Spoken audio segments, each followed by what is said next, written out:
Hello दोस्तों, आज की वीडियो में हम ऐसे मेडिसिन के बारे में बात करने वाले हैं जिन मेडिसिन को देखकर आप उनके यूज़ के बारे में उनके नाम से ही उसका कहाँ पे इस्तेमाल किया जाएगा उसके बारे में आप काफ़ी आसानी से जान सकते हैं।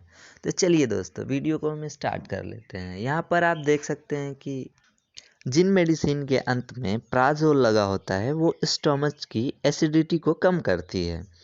जैसे कि एग्जांपल में देख लीजिए, यहाँ पे पेंटाप्राज़ोल, ओमप्राज़ोल, यानी कि दोनों मेडिसिन के शार्ट में लास्ट में प्राज़ोल आया है, यानी कि ये हमारे स्टमच की एसिडिटी को कम करता है। अब नेक्स्ट यहाँ पर मेडिसिन है, जिन मेडिसिन के अंत में टीडीन आता है वो H2 एंटागोनिस्ट मेडिसिन होती है। यह स्टमच की एसिडिटी को कम करती है। तो टीडीन शब्द जिस भी मेडिसिन के लास्ट में आते हैं वो हमारी एसिडिटी को कम करते हैं। जैसे कि यहाँ पर रेनिटिडीन, सिमेटिडीन, इन दोनों मेडिसिन के अंत में टीडीन आया है, मीन्स ये हमारे स्टमच की एसिडिटी को कम करता है। नेक्स्ट यहाँ पर है, जिन मेडिसिन के अंत में आइन आता है वो एंटीहिस्टामिन, एंटी एलर्जिक मेडिसिन होती हैं। जैसे कि फेनेरामाइन, फेनाइलोप्रोपानोलोन, तो जिन मेडिसिन के अंत में ये माइन आ रहा है ये एंटी एलर्जिक या एंटीहिस्टामिन ड्रग होते हैं। अब हमारा यहाँ पर नेक्स्ट मेडिसिन है, जिन मेडिसिन के अंत में फेनेक, प्रोफेन लगा होता है वो NSAIDs means non steroidal anti inflammatory drug होती है, और इसका काम दर्द को कम करने, इन्फ्लामेशन में, बॉडी टेम्परेचर को कम करने में किया जाता है। जैसे कि डाइक्लोफेनिक सोडियम इंजेक्शन के फॉर्म में भी आते हैं, एवोप्रोफेन, कीटोप्रोफेन। तो इन सब मेडिसिन के लास्ट में फेनेक, प्रोफेन शब्द का यूज होता है। तो ये NSAIDs ड्रग कहलाते हैं। तो अब यहाँ पर नेक्स्ट हमारा मेडिसिन है, जिन मेडिसिन के अंत में ओफ्लॉक्सासिन लगा होता है वो क्विनोलोन एंटीबायोटिक क्लास की मेडिसिन होती हैं। जैसे कि यहाँ पर आप देख सकते हैं कि लिवोफ्लॉक्सासिन मीन्स सीन लास्ट में आ रहा है, यानी कि ये एंटीबायोटिक है। और यहाँ पर देख सकते हैं सिप्रोफ्लॉक्सासिन, ओफ्लॉक्सासिन, यानी कि ये मेडिसिन के लास्ट में ओफ्लॉक्सासिन आ रहा है, तो ये क्विनोलोन एंटीबायोटिक क्लास की मेडिसिन होती है। अब हमारा यहाँ पर नेक्स्ट मेडिसिन है, जिन मेडिसिन के अंत में एजोल लगा होता है वो एंटी फंगल मेडिसिन होती हैं। जैसे कि फ्लूकोनाजोल, मिकानाजोल, कीटोकोनाजोल, मीन्स इसमें एजोल लगा है लास्ट में, मीन्स ये एंटी फंगल मेडिसिन होती हैं, ये खुजली में यूज की जाती हैं। अब हमारा यहाँ पर नेक्स्ट मेडिसिन है, जिन मेडिसिन में माइसिन, साइक्लिन, सल्फा शब्द आता है वो एंटीबायोटिक मेडिसिन होती हैं। जैसे कि एजिथ्रोमाइसिन और टेट्रासाइक्लिन, शाफेनामाइड, एरिथ्रोमाइसिन, तो ये सारी मेडिसिन एंटीबायोटिक क्लास की मेडिसिन होती हैं। इनका यूज एंटीबायोटिक के रूप में किया जाता है। अब हमारा यहाँ पर मेडिसिन है, जिन मेडिसिन के अंत में बिटाल, पाम, लाम आता है वो anti anxiety sedative class medicine होती है, मीन्स ये नींद में ले जाने वाली मेडिसिन होती हैं। जैसे कि यहाँ पर है बुटाल बिटाल, और फिर है डायजेपाम, लोरजेपाम, अल्प्राजोलाम, मिडाजोलाम।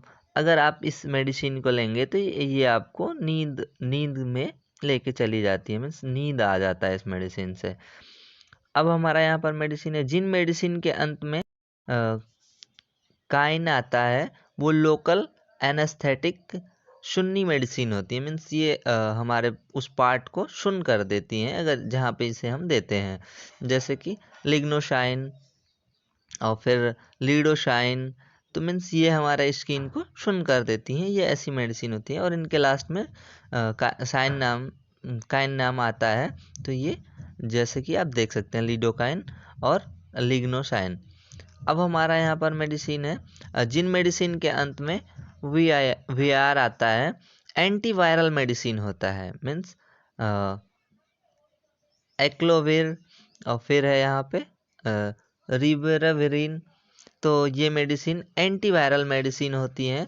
ये चिकन पॉक्स में यूज़ की जाती हैं, वायरल में यूज़ की जाती हैं ये।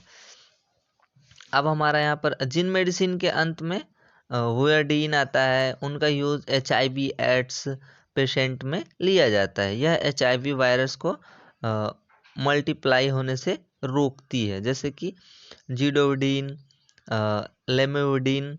तो ये मेडिसिन HIV एड्स के पेशेंट को दी जाती है। जिन मेडिसिन के अंत में ओलोल मीन्स बीटा ब्लॉकर मेडिसिन होते हैं ये, और फिर प्रिल ऐसे इनहिबिटर होते हैं ये, साटान ये ARBS होते हैं। डिपीन ब्लड प्रेशर को कम करने वाली मेडिसिन होती हैं ये। तो इसमें आप देख सकते हैं लेबेटोलोल हाइड्रोक्लोराइड, एमेटोडिपीन, लिसिनोप्रिल, फुसिडिक एसिड, फुसिडामाइड, बेनाड्रोफ्लोथजाइड, ये मेडिसिन होते हैं सारे के सारे। इनका यूज इस कामों में किया जाता है। अब यहाँ पर मेडिसिन के अंत में ओलोल मीन्स बीटा ब्लॉकर, प्रील। तो ये मैंने अभी आपको बताया ही है। तो ये इस सारे कामों में यूज की जाती है। अब हमारे यहाँ पर है जिन मेडिसिन के अंत में एस आता है, वो थ्रोम्बोलाइटिक्स ब्लड क्लॉट को ब्रेक करने वाली होती हैं। जैसे कि मान लीजिए कहीं आपको ब्लड क्लॉट हुआ है तो उसमें इसका यूज़ किया जाता है, जैसे कि स्ट्रेप्टोकाइनेस और इसेमिनेस। तो ये ब्लड क्लॉट में यूज की जाती हैं। जिन मेडिसिन के अंत में स्टैटिन आता है, वो ब्लड कोलेस्ट्रॉल को कम करने में यूज़ किया जाता है। यानी कि जिन मेडिसिन के लास्ट में स्टैटिन शब्द आता है, वो हमारे ब्लड कोलेस्ट्रॉल को कम करने के लिए यूज़ किया जाता है। एग्जाम्पल में आप देख सकते हैं लोवास्टैटिन, एट्रोस्टैटिन। तो ये आपको ब्लड क्लॉट में यूज़ की जाती हैं। जिन मेडिसिन के अंत में शोन आता है, वो स्टेरॉयडल मेडिसिन होती है, और इनका use swelling, pain, redness, allergy आदि को कम करने के लिए किया जाता है। जैसे कि आप देख सकते हैं यहाँ पे डेक्सामेथासोन और बीटामेथासोन, ये क्रीम फॉर्म में भी आता है और टैबलेट फॉर्म में भी आता है बीटामेथासोन। तो इन मेडिसिन के लास्ट में शॉन शब्द आता है। तो ये स्टेरॉयडल मेडिसिन होती हैं और इनका use swelling, pain, redness, allergy आदि को कम करने के लिए किया जाता है। जिन मेडिसिन के अंत में स्टेरॉन आता है, वो 5-HT3 एंटागोनिस्ट होती है, और इनका काम नोजिया, मछली आना, वोमिटिंग, उल्टी को रोकने में किया जाता है। जैसे कि आप देख सकते हैं स्टेरॉन मीन्स यहाँ पे देख लीजिए आप ओंडास्ट्रोन, फिर एक है तो ये आपका उल्टी को रोकने के लिए दिया जाता है ओंडास्ट्रोन। जिन मेडिसिन के अंत में नीडाजोल आता है, वो एमोविक डेंसिटी में यूज़ की जाती है। जैसे कि ये एमोविक डेंसिटी मीन्स अमीबा का हो जाना। तो उसमें जैसे कि आप देख सकते हैं दस्त जब लग जाते हैं तो उसके लिए ये मेडिसिन यूज़ की जाती है, नीडाजोल। तो ये डाजोल जिस भी मेडिसिन के लास्ट में आता है, वो ये दस्त के लिए यूज़ किए जाते हैं, जैसे कि मेट्रोनाजोल, ओमिडाजोल। तो ये आपके दस्त में यूज़ किए जाते हैं। फिर आता है जिन मेडिसिन के अंत में ट्रिप्टैन लगा होता है, वो 5-HT एगोनिस्ट मेडिसिन होती है। इनका यूज माइग्रेन में किया जाता है। जैसे कि आप देख सकते हैं सुमेट्रापिटान, और फिर है रीजाट्रिप्टान। तो ये आपके सिर में माइग्रेन में यूज़ किए जाते हैं। जिन मेडिसिन के अंत में ग्लिप आवश्यक सूचना, बिना डॉक्टर की सलाह के कोई भी दवा का उपयोग न करें। अगर आप यह वीडियो देखकर कोई भी दवा का उपयोग करते हो और उससे कोई भी नुकसान होता है, तो उसके जिम्मेदार आप स्वयं होंगे।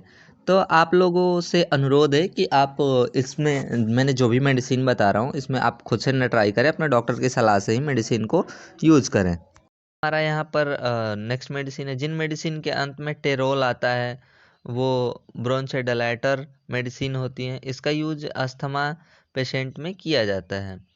जैसे कि आप देख सकते हैं यहाँ पे सेलेमेटेट्रोल। तो ये आपके अस्थमा पेशेंट में यूज किए जाते हैं। ये आपको टैबलेट फॉर्म में भी मिल जाते हैं और ये आपको काफ़ी आसानी से मिल जाते हैं। अब यहाँ पर है जिन मेडिसिन के अंत में जोलिन आता है वो नेज़ल कंजेशन में यूज की जाती हैं, जैसे कि ऑक्सीमेथाजोलिन, तो ये आपके नेज़ल कंजेशन में यूज किए जाते हैं। जिन मेडिसिन के अंत में क्यून आता है वो एंटी पैरासाइटिक की तरह यूज होती हैं, जैसे कि मलेरिया पैरासाइटिस, तो इसमें आपका ये मलेरिया में यूज होता है क्लोनाक्विनोन, तो ये मलेरिया में यूज होता है। अब हमारा यहाँ पर है जिन मेडिसिन के अंत में स्टार्टिंग में अंत में रीफा आता है, उसका यूज ट्यूबरोक्लोसिस पेशेंट में किया जाता है, मीन्स टीबी के पेशेंट में किया जाता है। जैसे कि ये देख सकते हैं ब्रांड नेम से है ये रीफामेट, तो ये फ्रंट पे ही है, और एक है रिफाम्पिसिन, तो ये आपके टीबी में यूज किए जाते हैं। तो दोस्तों ये था आज का वीडियो जिसमें मैंने काफ़ी सारी मेडिसिन को कवर करने की कोशिश की थी। तो इन मेडिसिन में कोई सा भी मेडिसिन आपको खुद से यूज नहीं करना है, अपने डॉक्टर की सलाह से कोई सा भी मेडिसिन यूज करें। और हमारे चैनल पर अगर आप नए हैं तो हमारे यूट्यूब चैनल को सब्सक्राइब कर लीजिए। तो दोस्तों अगर ऐसे ही नई नई वीडियो को पाने के लिए, मेडिसिन से रिलेटेड और भी कुछ जानकारियाँ नई नई प्राप्त करने के लिए, अगर आप हमारे चैनल को सब्सक्राइब कर लीजिए। Thank you very much.